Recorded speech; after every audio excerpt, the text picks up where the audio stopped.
TRS party నుంచి ఇక్కడ 13వ ward పోటీ చేసిన వివేక్ నాయక్ గారు, ఈయన ఒక నా అల్లుడు.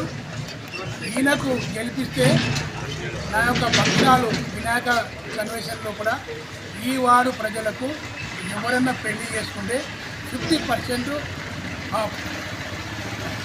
రెండవది, ఎవరన్నా మన హాస్పిటల్లో కూడా ఇబ్బంది పడి వస్తే కూడా వాళ్ళు కూడా 50%.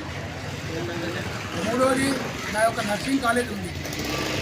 పిల్లలు ఎవరైనా చదువుకున్న పడితే కూడా ఏఎన్ఎం కానీ, డిఎన్ఎం కానీ, ల్యాబ్ కానీ, పారామెడికల్ కానీ పిల్లలకు సీట్ కావాలంటే వాళ్ళకు కూడా 50%. నాలుగవది, ఈ 13 వాళ్ళలో కూడా చాలామంది చదువుకున్న పిల్లలు ఉన్నారు. వాళ్ళకు ఉద్యోగాలు లేకుండా కూడా నేను కాంట్రాక్ట్ చేసిగా, అవుట్ సోర్సింగ్గా, లేక గవర్నమెంట్ రాసే ఎగ్జామ్లకు నేను వాళ్ళకు ఉండి ఖచ్చితంగా వాళ్ళకు ఉద్యోగాలు ఇప్పిస్తా, ఉపాధి కల్పిస్తా. వాళ్ళతో ఎవరితో కూడా అన్యాయం చేయకుండా వాళ్ళకందరికీ నేను చూసుకునే బాధ్యత నాది.